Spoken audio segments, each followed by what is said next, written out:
Here we have a new 2025 Chevy Malibu.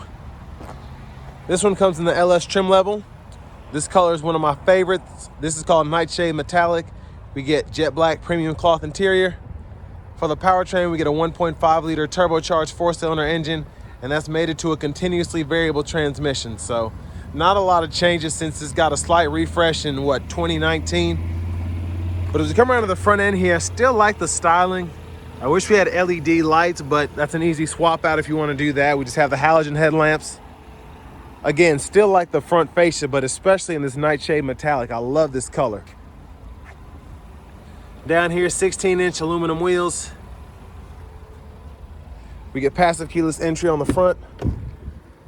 And then we just have express down on all 4 doors. And then power mirror controls, rear window lock, power door lock controls there.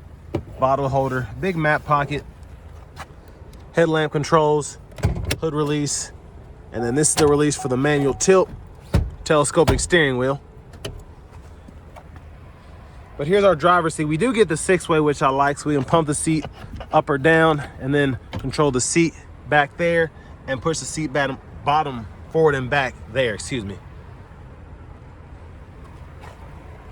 Now, I want to give a big thank you to Chevrolet Buick GMC of Murfreesboro for allowing me to review this Malibu today. I'll leave a link below in the description. And if you're looking to find the best price on one of these in your area, just click on that second link down below. It takes a minute or two to fill out that information, and then I'll make sure the dealers in your area are fighting to get you the best price on one of these. But checking out the space back here, one of the reasons I always love the Malibu is I'm 6'3", have longer legs, wider stature.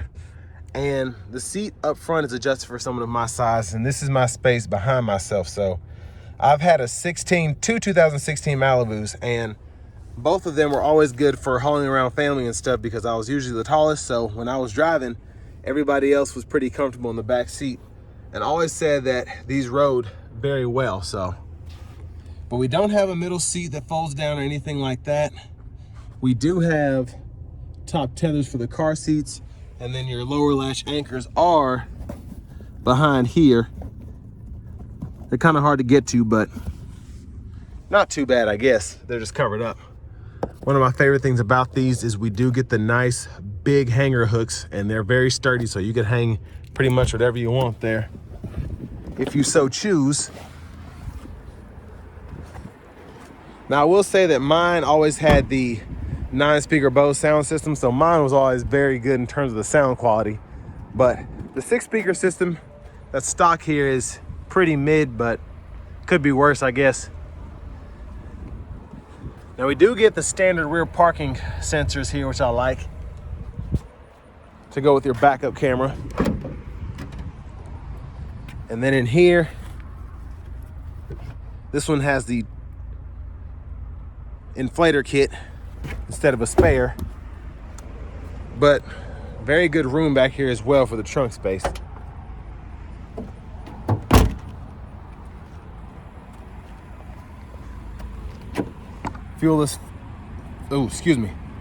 Capless fuel filler there. It's a tongue twister. It shouldn't have been, but it was. And then once you hit that latch, this will fold flat there.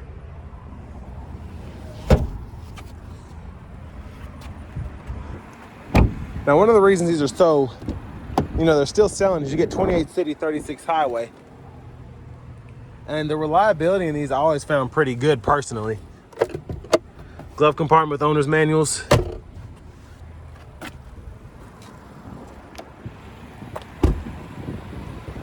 And then as we come back around to the front, there's that 1.5 turbo 4. And I feel like this is one of the quieter. Now, it does have a smaller displacement than a lot of 4-cylinders, but a very quiet 4-cylinder engine at idle. We're hopping in the driver's seat here. There's the horn sound. Now over to the radio, this is an 8-inch screen. We get AM, FM, XM radio along with Bluetooth audio. I have my wireless Apple CarPlay hooked up. You also have wireless Android Auto compatibility as well. Wi-Fi hotspot. Your settings are in here. You can change your language if you want to, Bluetooth, so on and so forth. and then your preferences and whatever in here. Now what I do like here is you do get a rear seat reminder, buckle to drive, and teen driver in this particular car. Backup cameras there, really good picture. Guidelines follow you as you turn the steering wheel. You can turn those off if you so choose. Home button, then you have a few shortcuts here. Volume there, you can hit that to mute or hold it to power the system down, usually. Auto stop toggle, hazards, single zone manual climate control, so we can adjust temperature here, fan speed here, and fan direction. And then down here you have your USB-C port, USB-A port, then an aux input along with the 12 volt there. Little storage here. And we do have the traction control toggle there, the parking sensors. And then we can put this thing in a gear by pulling this lever, reverse, neutral drive. Then you have your limiter there. You can manually shift right there. And in the bottom right-hand corner of the middle part of the gauge cluster, you can see what gear you're in.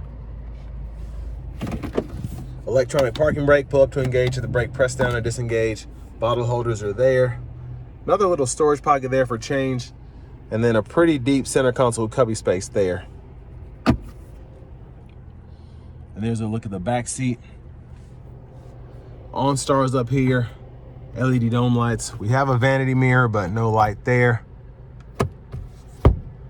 And then to the steering wheel, blinkers, standard auto high beams, we can toggle those there. And then we do have our intermittent wipers, one time off, intermittent low high. We can adjust that intermittent frequency there, pull up here for the front wiper fluid. Now behind on the left side of the steering wheel, we can go through track list or radio station presets, and behind on the right side, we can toggle volume up and down there. Standard cruise, we can turn on or off, cancel. We can adjust the forward collision, gap adjust there, and then we can set the speed, lane keeping system, toggle that there, and then mute button, voice recognition. These 4 arrows and the check mark you can use to go through your gauge cluster there. And here in the vehicle settings, you have your battery voltage, tire pressure monitors, and then you can change your units of measurement from US to metric if you want to. Push button starts there. Finally, here is our key fob with remote start.